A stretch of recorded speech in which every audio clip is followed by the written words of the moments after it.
The State of the Union address was so delightful in so many areas, and the president was extremely optimistic and delivered a record-breaking amount of, topics to discuss in an hour and 48 minutes.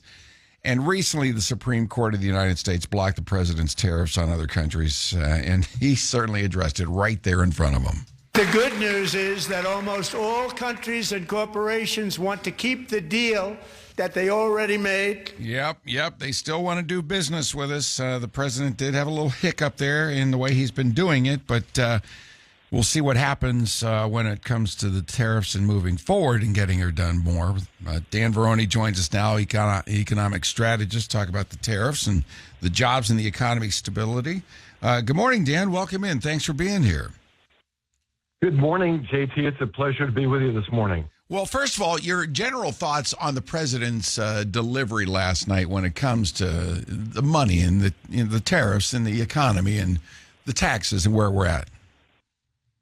Watching the president's speech last night helped me recall Margaret Thatcher once saying to then President George Herbert Walker Bush, "This is no time to go wobbly." Yeah. And I think the president was firm in his delivery. I think he talked about his three economic pillars around tax relief, stronger domestic production, lower structural cost pressures through energy expansion, and bottom line, there's a lot of good news, right? So tariffs didn't go away. The Supreme Court set out some guardrails. That's fine. But what I want to emphasize to your listeners today, that there has been a lot of reindustrialization achieved as a result of these reciprocal tariffs. There will be manufacturing in the United States in the areas of pharmaceutical, in the areas of automotive, and the areas of technology. And that's important and it's imperative. Manufacturing jobs pay extremely well. They have a spillover effect and create 2 to 3 service sector jobs. So that's the good news around the tariffs. The president spoke about tariffs last night, but he talked about the success of the big, beautiful law. And I'll give you one that's near and dear to my wife and I. Our middle child shared with us earlier this week that her tax refund, listen closely, JT, $2,900. Wow. Remember, I talked early on this year, and I said tax refunds would average $1,000 to $2,000. Hers is $2,900. President spoke about that last night. The good news is that we are headed in a direction. We're at the start of the beginning. Inflation is down from a high during the Biden administration of 9.1% to 2.4%, created 130,000 new jobs in January, 170,000 private sector jobs. We're starting to see small business growth, which I'm absolutely energized about.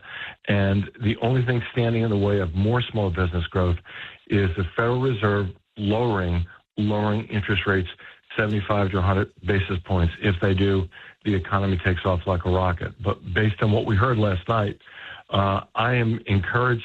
I believe that the economy will be rolling well along in July, early July, and knocking it out of the park come year end. 100%, I agree with you. And he did address the big, beautiful bill last night, how the Democrats wanted to increase the taxes for everybody. Listen. They wanted large-scale tax increases to hurt the people instead.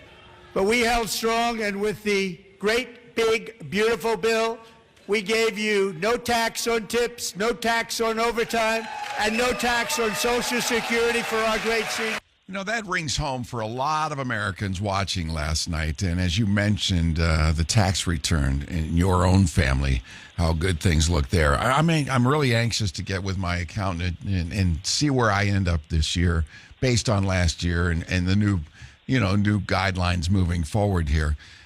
Based on the fruit that you think will bear this year and what the president did in 2025 with the tariffs, and he warned us, look, it's going to be a bump in the road. It's going to be a bit of a punch to the gut when we get going with these tariffs, and people are going to freak out a little bit. But trust me, long term, this is going to be better for the American people. And yet the Democrats push against what he's doing. How well do you think the fruit will be? How well will it bear this year based on that? We've already seen some great indicators with the market. The inflation numbers look really good. So what are your thoughts by the end of the year where we're going to be? So I think the thoughts by the end of the year, I think we'll still be at 4% economic growth. That's assuming Democrats don't shut down the government next fall. They might. And I would remind all your listeners that because Leader Schumer and Leader Jeffries shut down the government last fall, we went from what would have been 3.5% to 4% growth in the fourth quarter to 1.5% growth. But I'm optimistic that we're going to see 4% growth. I think there will be some bumps, disruptions, but what I would add to you is that as interest rates come down, small businesses are going to invest. They're 99.9% of companies in this country, and we're going to have a takeoff like a rocket. I am very optimistic about the balance of this year, and I echo what the president said last night.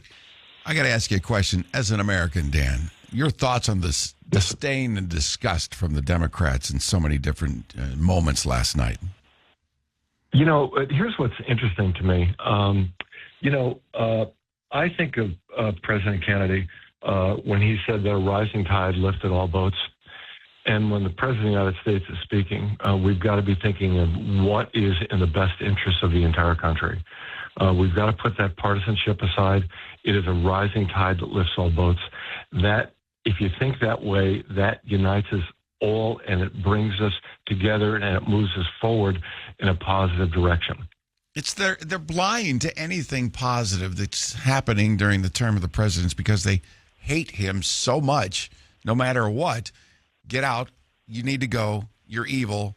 We don't want you around here. I don't care if you found the cure for cancer. Forget it. You probably went about it wrong and used the wrong Petri dish. I mean, they will find a reason to hate more than they will find a way to, work together. It's just mind-boggling to me. But the divide in this country right now, inside our own Congress, has got to change moving forward. How do we do that? I think it absolutely has to change. I mean, it's just incredible. Honestly, it's sad. We're bigger and better than that. And, and I will tell you, there were uniting moments last night. The USA hockey team was a uniting moment.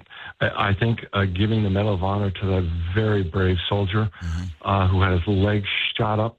I think giving the Medal of Honor to that 100-year-old veteran from the Korean conflict was another uniting moment. There were a lot of uniting moments. We've got to think about the things that really matter in this country. We are absolutely exceptional. We live in an exceptional country, and we've got to come together around who we are, which is we are the most exceptional country in the world. We are the shining city on the hill. Amen. Dan Varroney, economist. Thank you so much, buddy. I appreciate your time. We'll do it again. All right. Thank you.